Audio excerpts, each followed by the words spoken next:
ایمان افروز واقعہ جو آپ کو سنانے جا رہا ہوں یہ منسوب ہے اس مرد مجاہد ملت کے نام سے جنہوں نے اپنی ساری زندگی تحفظ ختم نبوت کے لیے وقف کر دی۔ کہا جاتا ہے کہ ان کا ایک بیٹا شدید بیمار تھا جو کہ بستر مرگ پر تھا، جسے ڈاکٹرز نے جواب دے دیا تھا۔ یہ اس کے ساتھ اس کی زندگی کے آخری لمحات گزار رہے تھے کہ ایک بزرگ حاضر خدمت ہوئے اور درخواست کرتے ہیں کہ حضور میرے ساتھ چلیے، ہمارے علاقے میں ایک قادیانی مبلغ آیا ہوا ہے جو مسلم امہ کو گمراہ کر رہا ہے۔ آپ نے ایک لمحے کا توقف کیے بغیر اپنی چند کتابیں اٹھائیں اور چلنے کا فیصلہ کیا۔ اس پر ان کی بیوی اور بچے نے کہا کہ بابا مت جائیے، میں چند ہی لمحوں کا مہمان ہوں۔ تو اس پر اس مرد مجاہد نے کہا کہ دیکھو میں محمد عربی صلی اللہ علیہ وآلہ وسلم کے دین کے لیے جا رہا ہوں، اب کل قیامت کے دن حوض کوثر پر ملاقات ہوگی۔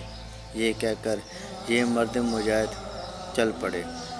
ابھی آپ بس اڈے پر پہنچ کر بس میں بیٹھے ہی تھے کہ چند بزرگ آئے اور کہا کہ آپ کے بیٹے کا انتقال ہو گیا ہے، اب آپ نماز جنازہ ادا کر کے جائیے گا۔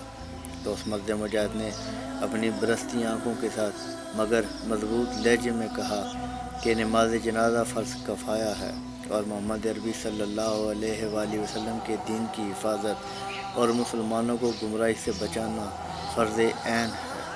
میں فرض کفایہ کے لیے فرض عین کو چھوڑ کر نہیں جا سکتا۔ یہ کہہ کر آپ روانہ ہوئے، اس علاقے میں پہنچے۔ اللہ نے آپ کو فتح سے سرفراز فرمایا۔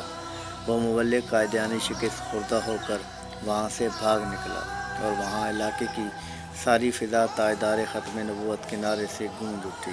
ناظرین، یہ صرف ایک نام نہیں، اس طرح کے سینکڑوں ہزاروں پروانے گزرے ہیں جنہوں نے شمع ناموس رسالت کے لیے اپنی زندگیاں وقف کر دیں، تخت دار کو گلے لگایا لیکن اپنے موقع سے پیچھے نہیں ہٹے۔ ان کی خدمات کو رہتی دنیا تک اجاگر رکھا جائے گا انشاءاللہ العزیز۔ اپنا بہت سا خیال رکھیے گا، دعاؤں میں ضرور یاد رکھیے گا۔ سلام پہنچے۔